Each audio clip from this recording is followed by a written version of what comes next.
நாளை காத்தால நான் மைத்தா போனாலும் ஹாப்பியா போல்டா அந்த மலக்குகள் மறுத்து வந்து முன்னா ஹலோ சலாமுன் அலைக்கும் அவ்வாறு நான் ரெடி ஆயிட்டேன்.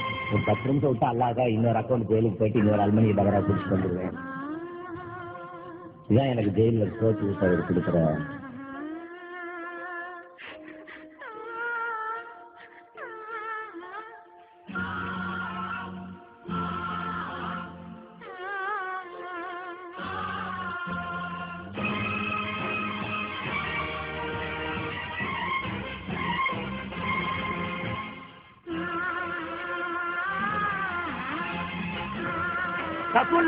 வெட்டு வயசு திரும்பிய கல்யாணம் பண்ணார். அப்புறம் வேற என்னன்னு சொல்றான். என் வாய் கூட்டு அட பாவி 63 ஆண்டு கால வாழ்க்கையில் ஒரு எதிரிய கூட துரோகிய கூட கடும் சொல்லாத எங்களுடைய பெருமானார் குடித்து கும்மாளமிட்டதாக எழுதியிருக்கிறானே.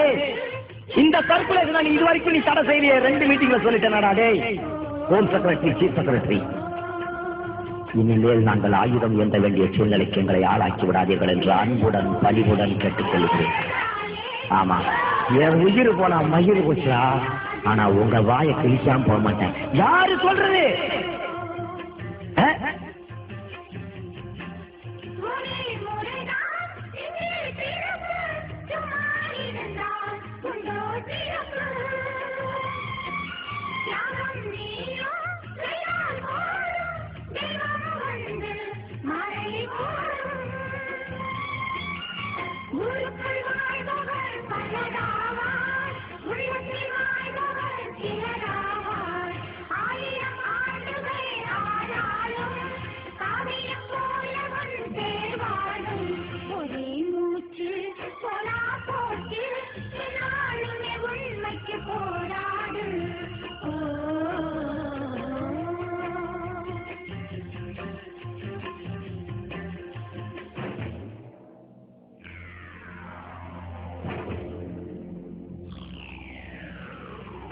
என் கடமை அச்சமுட்டி எச்சரிக்கை செய்வது. அதுக்காக உன்னை கம்பல் பண்ண முடியாது. உனக்கு கொண்டாட்டி தான் கட்டி வைக்கலாம், புழக்கத்தை சொல்ல முடியாது. நீ அல்லாவை எவ்வளவு நெருங்குறியோ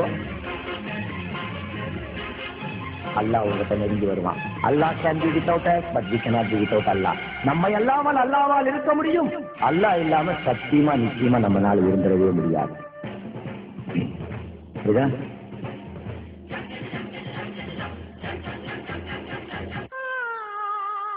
பத்துபையிலே அல்லாஹ் ஒரு காதி இப்படி எழுதியிருக்கான். இந்த இடத்துல நான் குர்பானாக கூட தயாரு.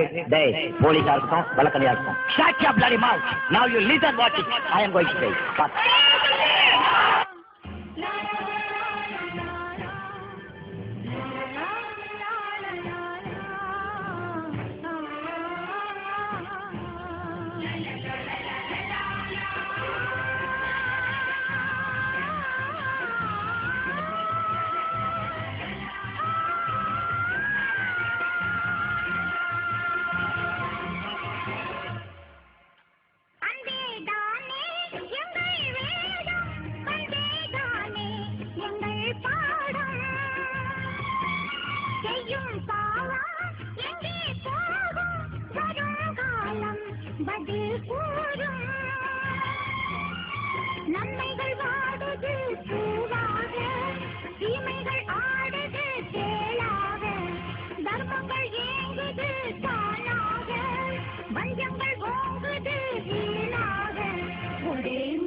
பாகிஸ்தானில் வாழும் முஸ்லிம் பாகிஸ்தானுக்கு தலை வணங்க மாட்டான், அது குற்றம்.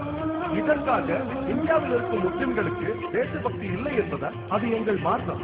நம்மை படைத்தவன், இந்த நாட்டை படைத்தவன் எல்லாவற்றிற்கும் மேலானவன். இந்த நாட்டை நேசிக்கிறோம். தேவைப்பட்டால் இந்த நாட்டிற்காக உயிரையும் தியாகம் செய்வோம். ஆனால் இறைவனை யாருக்கும் தலை வணங்க மாட்டோம்.